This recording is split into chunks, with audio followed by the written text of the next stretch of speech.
ကြာတိဆောက်နေခဲ့ရတဲ့ဒီမိုကရေစီအသွင်ကူးပြောင်းရေးကိုဆရာနာသိန်းချင်းနဲ့ပြောင်းပြန်လှန်လိုက်လို့တနိုင်ငံလုံးအတိုင်းအတာနဲ့လူလူအုံကြွမှုကြီးဖြစ်ပေါ်ခဲ့တာပါလူဦးရေ55တန်းရှိတဲ့မြန်မာနိုင်ငံမှာဒီလိုအာဏာသိမ်းမှုတွေလူလူအုံကြွမှုတွေကအသင့်ဆန်းတော့မဟုတ်ခဲ့ပါဘူး1948ခုနှစ်ကဗြိတိရှကိုလိုနီလက်အောက်ကနေလွတ်လပ်ရေးရယူနိုင်ပြီးကတည်းကဘိုးအစိုးရအဆက်ဆက်နဲ့ကုန်းမြင့်ဒေသနယ်စပ်တွေမှာနေထိုင်ကြတဲ့လူနည်းစုတိုင်းရင်းသားတွေနဲ့ပြည်ပခပေါင်းစုံဖြစ်တည်ပြီးစစ်ဖြစ်နေခဲ့တာပါလွတ်လပ်ရေးရတဲ့ကမြန်မာနိုင်ငံအာဏာကိုအစဉ်အဆက်သိမ်းပိုက်ထိန်းချုပ်ခဲ့တဲ့စစ်တပ်ဟာဘလို့အစိုးရမျိုးကပြည်내ဒေသတွေကိုကိုယ်ပိုင်အုပ်ချုပ်ခွင့်ပေးမယ်လို့ကတိပေးခဲ့ပေမဲ့ဘယ်တော့မှလက်တွေ့အကောင့်ထဲပေါ်ပြီးမပေးခဲ့ရက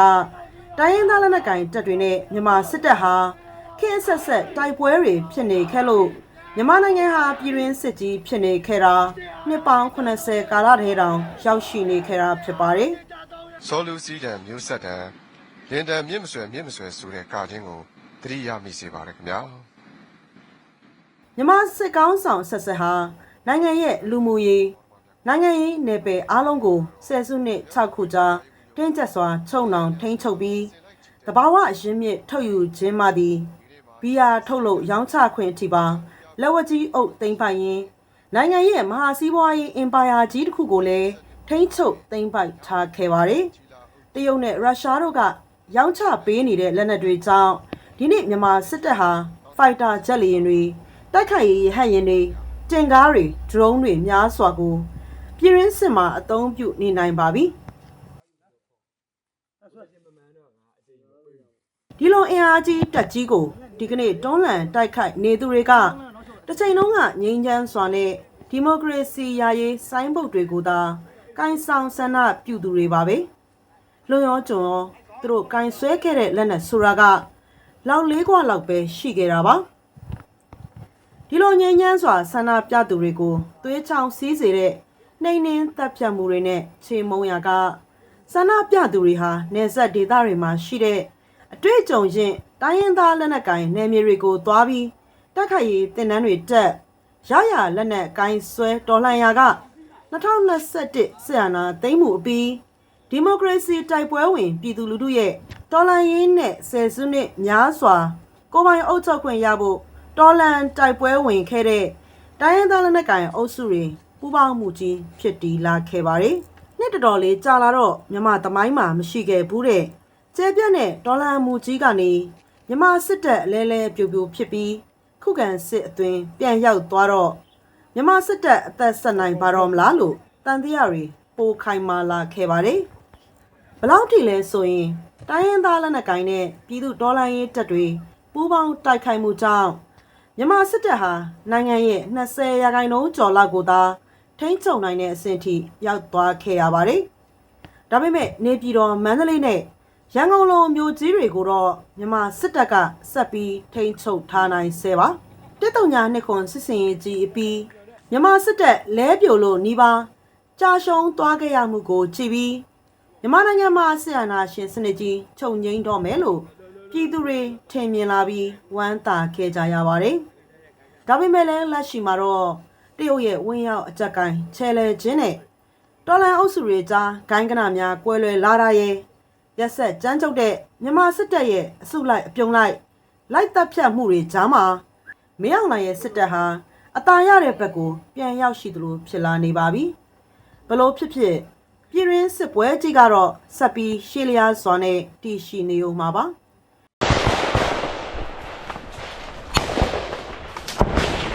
နိုင်ငံတကာပြည်ပခစောင့်ကြည့်ရေးအဖွဲ့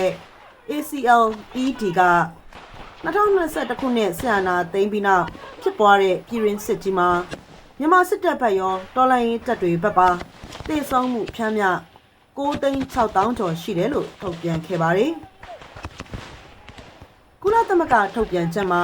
မြန်မာပြည်သူပေါင်းအနည်းဆုံး3.6 တန်းဒင်းစွန့်ခွာခဲ့ရတယ်လို့ဖော်ပြခဲ့ပါတယ်။15 တန်းလောက်ကစားနပ်ရိက္ခာမလုံလောက်မှုနဲ့အငတ်ဘေးစိုက်လို့နေအခြေအနေမှာအိန္ဒိယနိုင်ငံတွေမကောင်းမှုနဲ့မြန်မာစစ်တပ်ကနိုင်ငံတကာအကူအညီကယ်ဆယ်ရေးအထောက်အပံ့တွေပေးဖို့ခွင့်မပြုလို့ဘာမှမတတ်နိုင်တဲ့အခြေအနေတွေစီရောက်ကုန်တယ်လို့ဆိုပါတယ် ဒီအချိန်မှာမြန်မာပြည်ရင်းစစ်ကြီးနောက်ဘာတွေဆက်ဖြစ်မလဲဆိုတာကိုအဓိကတိုက်ခိုက်နေတဲ့လက်နက်ကိုင်အဖွဲ့အစည်းကြီး၄ရက်အကြောင်းတင်ပြခြင်းကနေဖြစ်ရကောက်ကြည့်ကြရအောင်ပါမြန်မာပြည်ရင်းစစ်ကြီးကရှုပ်ထွေးနေနေပါတယ်စစ်ပွဲမှာအဓိကပါဝင်တဲ့လက်နက်ကိုင်အဖွဲ့အစည်းကြီး၄ခုအခြေအနေကိုကြည့်ရင်နောက်ဘာတွေဖြစ်လာနိုင်လဲဆိုတာတွက်ချက်မှုအတွက်အထောက်အကူဖြစ်စေနိုင်ပါလိမ့်မယ်ဒီလက်နက်ကိုင်၄ဖွဲ့ကတော့မင်းအောင်လှိုင်ဦးဆောင်တဲ့မြန်မာစစ်တပ်တိုင်းရင်းသားလက်နက်ကိုင်တပ်တွေစစ်အာဏာသိမ်းပြီးနောက်စစ်မြိုင်အစိုးရအဖြစ်ထူထောင်တဲ့ NUG လက်အောက်ကပြည်သူ့ကာကွယ်ရေးတပ် PDF တွေနဲ့နောက်ဆုံးအသစ်ထွက်ပေါ်လာတဲ့နိုင်ငံရေးပြောင်းလဲမှုအတွက်တိုက်ပွဲဝင်လာတဲ့တော်လှန်ရေးအဖွဲ့အသစ်တွေဖြစ်ပါတယ်။ နိုင်လာဝလာလာလာလာလာလာနေစားလို့ပေါ်မှာပြည်ရင်းစစ်တိုင်းမှာမဖြစ်မနေကြုံတွေ့ရတဲ့အရာတစ်ခုရှိပါတယ်။မဟာမိတ်တော်လှန်အင်အားစုတွေကြားပြောင်းလဲမှုတွေနဲ့အချင်းချင်းကြားပြိပခါတွေဖြစ်လာစေပြီးပြိုကွဲသွားတတ်တဲ့အရှိတရားတစ်ခုပါ။မြန်မာနိုင်ငံရေးနဲ့စစ်ရေးအခြေအနေကိုရေးလေးဖွဲ့နဲ့ပတ်သက်ပြီးခွဲခြမ်းစိတ်ဖြာကြည့်မယ်ဆိုရင်ဖြစ်လာနိုင်တဲ့အခြေအနေတွေကိုလှမ်းမြင်နိုင်ပါလိမ့်မယ်။တစ်မြန်မာစစ်တပ်ဒုတိယကမ္ဘာစစ်အတွင်းကဖက်စစ်ဂျပန်စစ်တပ်လက်အောက်မှာဖွဲ့စည်းခဲ့ပြီးရက်ဆက်ကြမ်းကြုတ်မှုနဲ့တသွေးတန်တမိတ်စနစ်ရောဆက်ဖွဲ့စည်းထားတဲ့အဖွဲ့အစည်းပါလူများစုဗမာတိုင်းရင်းသားတွေကိုဗဟိုပြုလူများစုကိုးကွယ်တဲ့ဗုဒ္ဓဘာသာနဲ့တွဲပြီးကာကွယ်စောင့်ရှောက်ရတဲ့အတွေးခေါ်ကိုရိုက်သွင်းပြီးဖွဲ့စည်းထားတဲ့လက်နက်ကိုင်တပ်လို့လည်းပြောနိုင်ပါတယ်အာရှအခြေစိုက်နိုင်ငံတကာမဟာဗျူဟာလေ့လာရေးဌာန IISS အဖွဲ့ရဲ့မော်ဂန်မီရှယ်ကမြန်မာစစ်တပ်ဆိုတာဗမာလွှမ်းမိုးမှုကိုထိမ့်သိမ့်ဖို့ကြိုးပမ်းခြင်းနဲ့တပြိုင်နက်တိုင်းရင်းသားလူနည်းစုတွေကိုဘိုးချုပ်ကင်မှုစနစ်အောက်မှာပဲထားပြီးလက်အောက်ခံတွေအဖြစ်ဒေသထွက်တယံစာတအကျိုးစီးပွားတွေကိုစောက်ယူဖို့အတွက်သာနေရာပေးခြင်းတဲ့အဖွဲ့အစည်းလို့သုံးသပ်သွားပါတယ်။မော်ဂန်မီရှယ်ကလက်ရှိမြန်မာစစ်တပ်မှာစစ်သား3,500နဲ့2,500ကြားရှိပြီး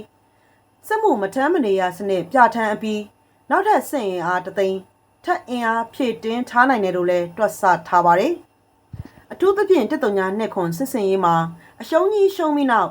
စစ်မှုမထမ်းမနေရစနစ်ကိုကျင့်သုံးပြီးအတင်းကျပ်စစ်ရင်အားဖြည့်တင်းလာတာပါ။တစ်ဖက်ကစစ်မှုထမ်းဥပဒေနဲ့ပြည်သူတွေကိုဖိအားပေးပြီးစစ်မှုထမ်းခိုင်းခြင်းတစ်ဖက်မှာတရုတ်ကလည်းသူ့လက်ခုပ်ကရေဖြစ်စေတဲ့မြန်မာစစ်တပ်ကိုထောက်ပံ့အားပေးမှုတွေလုပ်လာပြီးတရုတ်မြန်မာနယ်စပ်ကတိုင်းရင်းသားလက်နက်ကိုင်တွေကိုကြီးမားတဲ့ဖိအားပေးပြီး2024ခုနှစ်နောက်ပိုင်း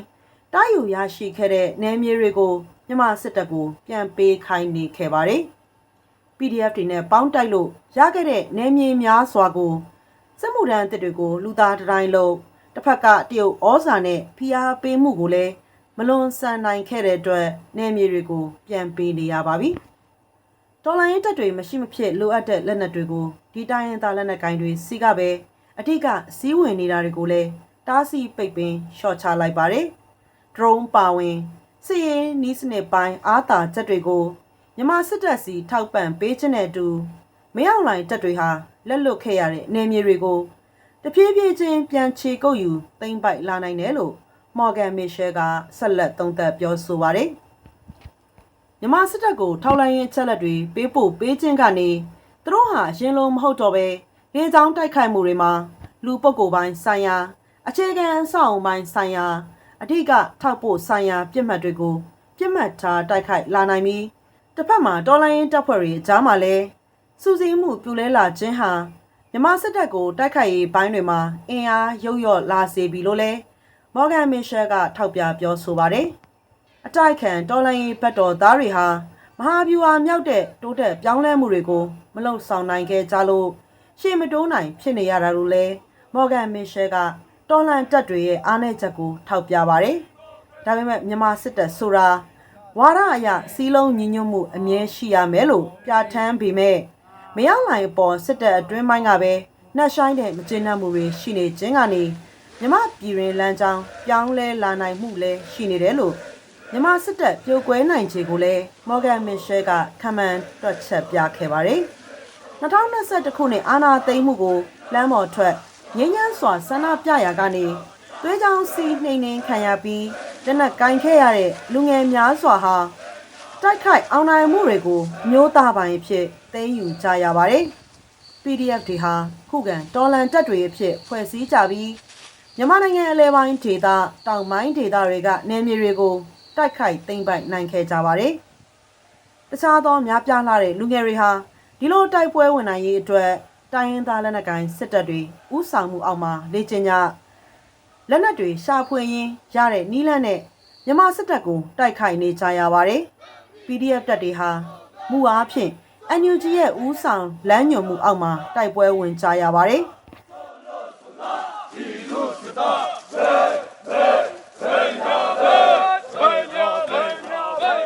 2022ခုနှစ်မှာ NUG ဟာ PDF တန်ရင်ပေါင်း250ဖွဲ့စည်းနိုင်ပြီးစစ်တီတသိန်းရှိနေပြီလို့ကြေညာပါတယ်။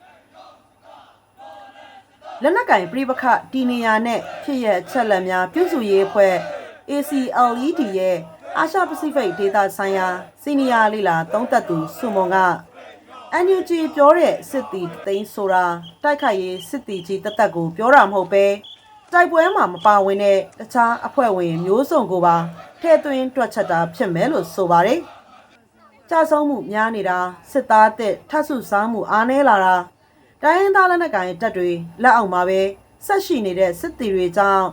NUG အတွက်တကယ့်မြေပြင်တိုက်ခိုက်ရေး PDF အင်အားဟာ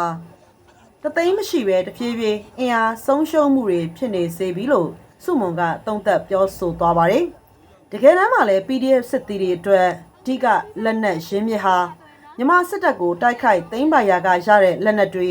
တိုင်းရင်းသားလက်နက်ကိုင်တပ်တွေစီမှာပိုရှန်နေပြီးမှောင်ခိုဈေးနဲ့ဈေးကြီးပေးဝယ်နေရတဲ့လက်နက်တွေ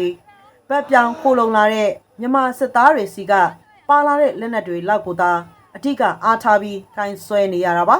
လက်လုံတနက်တွေပါကိုယ့်ဘာသာတီထွင်ကိုင်တွယ်နေရတဲ့ PDF တွေမှာအများကြီးပါလက်နက်လုံးဝမပါပဲရှေ့တန်းထွက်နေရတဲ့ PDF တွေလည်းအများကြီးပါနောက်ပိုင်းဒီလိုလက်နက်ရရှိနိုင်မှုတွေပါနဲတဲ့နဲလာလို့ပြည်ပရောက်ထောက်ပံ့လူရန်သူတွေစီကရတဲ့ငွေတွေသိမ့်ပိုက်နယ်မြေတွေစီကရတဲ့အခွန်အခတွေအွန်လိုင်းပေါ်ကအလှူခံမှုတွေစီကနေပဲလက်နက်ကင်နိုင်မှုငွေရှာနေရပါတယ်။ NUG ဟာစာကလေးကဒီ PDF တပ်တွေဟာတစ်ချိန်တိုက်ပွဲအောင်နိုင်ပြီးခဲ့ရင်မြန်မာစစ်တပ်နေရာအစားထိုးမဲ့စစ်တီကောင်းတွေဖြစ်ပါရီမန်ထားကြောင်းဂရိပြုပြောဆိုခဲ့ပေမဲ့တကယ်တမ်းမှာ NUG ကိုယ်တိုင်က PDF တပ်တွေအတွင်းမှာထပ်ဖွဲ့တဲ့ပြည်သူ့ကာကွယ်ရေးအဖွဲ့တွေနဲ့အားလုံးစီးလုံးမှုတိဆောက်ပေးနိုင်မှုလုံလောက်တဲ့အရင်းမြစ်ထောက်ပံ့မှုတွေလှုပ်ဆောင်ပေးရေးမှာရုန်းကန်နေရကြောင်းစုမုံကထောက်ပြပြောဆိုပါတယ်။ NUG ဟာပြန်ကျဲနေတဲ့လက်နက်ကိုင်အဖွဲ့အစည်းတွေကိုအမိန့်တစ်ခုတည်းအောက်မှာစုစည်းနိုင်ဖို့စ조사နေပေမဲ့မောင်မြင်မဲရုန်းကန်နေရတာဖြစ်တယ်လို့လဲစုမုံကဆိုပါတယ်။၃တိုင်းရင်းသားလက်နက်ကိုင်အဖွဲ့အစည်းများတိုင်းရင်းသားလက်နက်ကိုင်အဖွဲ့အစည်းတွေဟာခေတ်ဆက်ဆက်မြန်မာစစ်တပ်ကိုအဆုံးအဆုံးထိုးနှက်ချက်တွေလုံနိုင်ခဲ့တဲ့အဖွဲ့တွေပါဒါပေမဲ့ຫນွေဦးတော်လှန်ရေးကနေပေးလာတဲ့မဟာအခွင့်အရေးကိုသူတို့ဟာအရမယူပဲ PDF NUG တပ်တွေနဲ့တပြေးညီပေါင်းစည်းခြင်းမလုပ်ခဲ့ကြပါဘူးသူတို့ရဲ့ရီမန်းချက်တွေကြောင့်တခါတရံတိုင်းရင်းသားလက်နက်ကိုင်တပ်အချင်းချင်းမှာကိုတစ်ဖွဲ့နဲ့တစ်ဖွဲ့မတည့်တာတွေပြန်တိုက်တာတွေဖြစ်နေကြပါတယ်ຫນွေဦးတော်လှန်ရေးမှာလက်နက်ကင်မှုတောရဲရောက်လာပြီးခိုလုံခဲ့တဲ့တိုင်းရင်းသားလက်နက်ကိုင်အဖွဲ့အစည်းပေါင်းက20ဝန်းကျင်လောက်ရှိခဲ့ပါတယ်။တိုင်းရင်းသားလက်နက်ကိုင်တွေကြားမှာအချင်းချင်းဖြစ်နေတဲ့ပြိပခါတွေကလည်းဆယ်စုနှစ်တွေချီပြီးရှိနေခဲ့တာပါ။ချို့သောတိုင်းရင်းသားလက်နက်ကိုင်တပ်တွေရဲ့အဓိကရီမန်းချက်ကကိုပိုင်အုပ်ချုပ်ခွင့်ရဒေသဖြစ်စေရေးပါပဲ။နောက်တိုင်းရင်းသားလက်နက်ကိုင်အဖွဲ့အစည်းတွေကအိမ်နီးချင်းတရုတ်ရဲ့ဩစာလွှမ်းမိုးမှုအောက်မှာပဲနေထိုင်ကြပါတယ်။လက်ရှိတော်လှန်ရေးကာလကြီးမှာတိုင်းရင်းသားလက်နက်ကိုင်တွေအတွက်အကျိုးရှိစွာအသုံးချဖို့အများကြီးရင်းမြစ်ကျယ်ပြန့်လာပေမဲ့တချို့အဖွဲ့အစည်းတွေကသူတို့အကျိုးစီးပွားအတွက်ဈေးဆင်နေတဲ့ပုံစံနဲ့ပို့တူနေခဲ့ပါတယ်။ဒီအကြောင်းကိုမြန်မာအမျိုးသားဒီမိုကရက်တစ်မဟာမိတ်တပ်မတော် MNDAA ကသက်သေပြနေသလိုပါပဲ။ဒီကိုကန့်လက်နက်ကိုင်တပ်ဟာတရုတ်ရဲ့မန်ဒရင်းဘာသာစကားပဲပြောကြပါတယ်။စစ်တီ8000ကနေ1000ကြားအင်အားရှိပါတယ်။ຫນွေဦးတော်လှန်ရေးကပေါက်ဖွာလာတဲ့တော်လှန်စစ်တီတွေနဲ့ပူးပေါင်းပြီးမြန်မာစစ်တပ်ကိုမျက်ဖြူစိုက်ပြီး နေမြေများစွာကိုတခဏတွင်သိမ့်ပိုက်နိုင်တဲ့အထိအောင်မြင်တဲ့စစ်စင်ရေးတွေလုပ်နိုင်ခဲ့ကြပါတယ်2023ခုနှစ်မှာလာရှုံမြို့အထိသိမ့်ပိုက်အောင်နိုင်ပြီးနောက်မှာတရုတ်ရဲ့ဖိအားပေးမှုကြောင့်ပဲအသက်သွေးချွေးများစွာရှင်းပြီးရယူခဲ့တဲ့နေမြေတွေကိုမြန်မာစစ်တပ်စီပြန်ပေးခဲ့ရပါတယ်အော်စလိုငြိမ်းချမ်းရေးသုတေသနအင်စတီကျုကမြန်မာရေးကျွမ်းကျင်သူအမရာတီဟာက MNDAA ရဲ့အထင်ရှားဆုံးနဲ့အောင်မြင်ဆုံးစစ်စင်ရေးဟာတရုတ်ရဲ့တန်ခင်းတမန်ခင်းဦးစားပေးမှုစနစ်မှာပဲအလဟတပြောင်းပြန်လှန်ပြီးပြန်ပေးလိုက်ရတယ်လို့ပြောသွားခဲ့ပါတယ်။ INSS အဖွဲ့ရဲ့ Morgan Mitchell ကလည်း MNDAA တက်ဟာအယူဝါဒဒါမှမဟုတ်နိုင်ငံရေးလှုံ့ဆော်မှုကြောင့်လက်နက်ကင်ထားတဲ့တပ်ဖွဲ့ဆိုတာမျိုးထက်သူတို့ရဲ့အုပ်ချုပ်မှုပိုင်းဆိုင်ရာစွမ်းရည်ရှိစေရေးအတွက်သာဦးစားပေးတဲ့လက်နက်ကင်တပ်ဖွဲ့တစ်ခုအသွင်ဆောင်တယ်လို့ပါဝေဖန်သုံးသပ်သွားပါတယ်။ဒါကြောင့်ပဲကြန့်ရှိတဲ့လက်နက်ကင်တော်လှန်တပ်တွေဟာမြန်မာနိုင်ငံအလဲပိုင်းမှာကိုယ်ပိုင်အုပ်ချုပ်ခွင့်ရဖို့တရုတ်နဲ့ MNDAA ဖိအားပေးခြင်းအောက်ကနေရုန်းထွက်ပြီးတိုက်ပွဲဝင်နေကြရတာပဲဖြစ်ပါတယ်။ကချင်လွတ်လပ်ရေးတပ်မတော် KIA ကပဲပုံမကျပြန့်တဲ့ခုခံစစ်နဲ့ဒီမိုကရေစီလိုလားတဲ့ရည်မှန်းချက်နဲ့အနည်းဆက်ဆုံးတိုင်းရင်းသားလက်နက်ကိုင်တပ်ဖြစ်နေပြီးနွေဦးတော်လှန်ရေးတပ်တွေနဲ့မဟာမိတ်အဖြစ်အကောင်းဆုံးပူးပေါင်းပြီးစွမ်းရည်အရှိဆုံးတိုင်းရင်းသားလက်နက်ကိုင်တပ်အဖြစ်ရှိနေခဲ့တယ်လို့အမရာတိဟကဆိုပါတယ်။ KIA ဟာမြေရှားတပ်ထုလုပ်ငန်းတွေကနေငွေကြေးရင်းမြစ်ကောင်းကောင်းရှာနိုင်ပြီးစစ်တီအင်အား3000ရှိပါတယ်။အာဏာသိမ်းမှုအပြီးပေါ်ပေါက်လာတဲ့အခြားလက်နက်ကိုင်တော်လှန်တပ်တွေနဲ့ပူးပေါင်းပြီးအောင်မြင်တဲ့စစ်စင်ရေးတွေဖော်ဆောင်နိုင်ခဲ့ပါတယ်။မြန်မာနိုင်ငံရဲ့အရှေ့ဘက်ကရခိုင်အာရခတပ်တော် AA ဟာလည်းအရန်အင်အားတောင့်တင်းတဲ့တိုင်းရင်းသားလက်နက်ကိုင်တပ်ကြီးဖြစ်လာပါတယ်။စစ်တီ4000ထိရှိပြီးအမြောက်တပ်တန်ချက်ကားတွေ drone နည်းပညာတွေနဲ့တိုက်ပွဲတွေများစွာအောင်နိုင်ပြီးလွတ်မြောက်သွားပြီးတဲ့ဒေသတွေမှာကိုယ်ပိုင်အုပ်ချုပ်ရေးရန်ရာတွေကိုပါဖော်ဆောင်နေနိုင်ပါပြီ။ AA ရဲ့မဟာယီမန်းချက်ကလွတ်လပ်တဲ့နိုင်ငံတော်ထူထောင်နိုင်ဖို့ပါ။ဒီယီမန်းချက်အောင်နိုင်ရေးကလည်းဖြစ်ပေါ်လာတဲ့နွေဦးတော်လှန်ရေးပြည်ပခပေါ်မှာမူတည်နေတယ်လို့ဘန်ကောက်အခြေစိုက်လုံခြုံရေးဆိုင်ရာသုတေသနပညာရှင်အန်တိုနီဒေးဗစ်ကသုံးသပ်ပြောဆိုပါတယ်။ AA ရဲ့စစ်ပတ်ဆိုင်ရာမျက်နှာစာကမြန်မာစစ်တပ်တစ်ခုတည်းနဲ့သာမဟုတ်ပဲဒေသရင်းကြောက်ခမန်းလိလိစိတ်ဝင်လာတဲ့ဘင်္ဂလားဒေ့ရှ်ကရွှေပြောင်းခိုလုံလာသူရိုဟင်ဂျာအရေးနဲ့လည်းရင်ဆိုင်နေရပါသေးတယ်။2018ခုနှစ်ကမြန်မာစစ်တပ်ဝင်လာပြီးရိုဟင်ဂျာ9,500,000ကျော်ကိုဘင်္ဂလားဒေ့ရှ်ဒုက္ခသည်စခန်းဖြစ်တဲ့ကော့ဘဇားကိုထွက်ပြေးစေဖို့ရက်စက်တဲ့နှိမ်နင်းတပ်ဖြတ်မှုတွေလုပ်ခဲ့ပါတယ်။ AA နဲ့ရိုဟင်ဂျာတို့ကြားကပြိပခကလည်းမသေးပါဘူး။နောက်ထပ်ຫນွေဦးတော်လှန်ရေးနဲ့တွဲဘက်ပါရှိလာတဲ့တိုင်းရင်းသားလက်နက်ကိုင်တပ်ကမြန်မာနိုင်ငံတောင်ပိုင်းထိုင်းနယ်စပ်တစ်လျှောက်အခြေချတဲ့ကရင်မျိုးသားစီယုံ KNU တပ်ပါအင်အား15000ကျော်ရှိပါတယ်။နောက်ထပ်မြန်မာတိုင်းရင်းသားလက်နက်ကိုင်တပ်တွေထဲမှာခေတ်မီဆုံးတပ်ဖြစ်တဲ့ UWSA ဆိုတဲ့ဝါတပ်ရှိပါတယ်။စစ်တီအင်အား3000ရှိပြီးတရုတ်မြန်မာနယ်စပ်မှာအခြေစိုက်လို့တရုတ်ဆိုးရရဲ့အားကောင်းမောင်းတန်ထောက်ပံ့ပေးမှုကိုရရှိနေတဲ့လက်နက်ကိုင်တပ်ဖွဲ့ဖြစ်ပါတယ်။၄အခြားတော်လှန်ရေးတပ်ဖွဲ့တစ်များ PDF တပ်များအသီးသီးပေါက်ဖွာလာပြီးနောက်ကျေးရွာကင်းစကန်ငယ်လေးတွေအဖြစ်ကနေဒေသဆိုင်ရာမဟာမိတ်လက်နက်ကိုင်အဖွဲ့အစည်းကြီးများဖြစ်တဲ့အထိပေါင်းဆက်ဖွဲ့စည်းလာတဲ့ဒေသဆိုင်ရာပြည်သူ့ကာကွယ်ရေးတပ်တွေလည်းအသစ်ထပ်မံပေါ်ပေါက်လာပါတယ်။သူတို့က NUG နဲ့မဆိုင်တဲ့လွတ်လပ်တဲ့တိုက်ခိုက်ရေးတပ်ဖွဲ့တွေပါ။တော်လှန်ရေးမှာပါဝင်ပေမဲ့နိုင်ငံရေးစနစ်ဟောင်းကြီးရဲ့မညီမျှမှုတွေကိုပါတပါးတည်းပြောင်းလဲဖို့လူမျိုးရေးခွဲခြားဖိနှိပ်မှုတွေပါတိုက်ဖြတ်ဖို့ဆိုတဲ့ရည်ရွယ်ချက်တွေနဲ့ဒီလိုဒေသအလိုက်တော်လှန်ရေးလက်နက်ကိုင်တပ်အသစ်တွေပေါ်ပေါက်လာပါတယ်။နမူနာအဖြစ်ပြရရင်တရားပြည်နယ်အရှေ့ပိုင်းအခြေစိုက် KND အမျိုးသားကာကွယ်ရေးတပ် KNDF မြန်မာနိုင်ငံအနောက်ပိုင်းကချင်းညီကိုများတပ် Chin Brotherhood နဲ့ဗမာပြည်သူလွတ်မြောက်ရေးတပ် BBLA တို့ကိုပြသနိုင်ပါတယ်။မြန်မာကဗျာဆရာမောင်ဆောင်ခဦးစီးပြီးကနဦးဗမာတပ်မတော် Burma Force ဖြစ်ထူထောင်ခဲ့တဲ့တပ်ကနေ BBLA ဖြစ်လာတာပါ2025ခုနှစ်နိုဝင်ဘာလမှာနွေဦးတော်လှန်ရေးကနေပေါက်ဖွာလာတဲ့မဟာမိတ်တော်လှန်တပ်အဖွဲ့ပေါင်း19ဖွဲ့နဲ့ပူးပေါင်းပြီး စစ်သည်အင်အား1000ကျော်ပါတဲ့ຫນွေဦးတော်လှန်ရေးမဟာမိတ်အဖွဲ့ Spring Revolution Alliance ကိုထူထောင်လိုက်ကြပါတယ်။နိုင်ငံရေးရည်မှန်းချက်တည်တည်တံ့တန့်ရှိတဲ့တက်ကြွလူငယ်တွေအများစုဦးဆောင်ပါဝင်တဲ့မဟာမိတ်တပ်ဖြစ်တယ်လို့စုမွန်ကဆိုပါတယ်။မြမပြည်ရင်းစစ်နောက်ဘာတွေဖြစ်လာနိုင်မလဲ။စောင့်ကြည့်လေ့လာသူတွေကမင်းအောင်လှိုင်ဟာမြမစစ်တပ်ကိုဆက်လက်ဦးဆောင်ပြီးအရက်ဝတ်လဲလို့ရွေးကောက်ခံမဟုတ်တဲ့နိုင်ငံတော်သမ္မတယာဒူးကိုပါတိမ့်မိုက်ပါပဲလို့ယူဆနေကြပါတယ်။စစ်တပ်အတွင်းနှစ်ချမ်းကွဲပြီးအာဏာသိမ်းမှုတရုတ်ရဲ့သူတို့ပေါ်ရက်တီထောက်ခံပေးမှုမူဝါဒပြောင်းလဲမှုစတဲ့တုံးလုံးဖွဲ့ရအပြောင်းလဲမျိုးတွေဖြစ်မလာခဲ့ရင်မင်းအောင်လှိုင်ရဲ့စစ်တပ်ဟာဒီ2026ခုနှစ်ထဲဒေါ်လာသူတွေကိုခြေမုံစစ်ပွဲတွေဆက်လက်ဆင်နွှဲပါလိမ့်မယ်။နောက်10စုနှစ်အတွင်းမှာမြန်မာစစ်တပ်အတွက်ပုံမတာလွန်တဲ့အသာစီးရမှုတွေကိုဖြစ်တည်လာနိုင်စေတယ်လို့မော်ဂန်မစ်ရှယ်ကတွေးဆသုံးသပ်သွားပါတယ်။အပြစ်ခတ်ရက်စဲရေးဒါမှမဟုတ်ငြိမ်းချမ်းရေးဆွေးနွေးတွေးဆောင်ပွဲတွေရှိလာရင်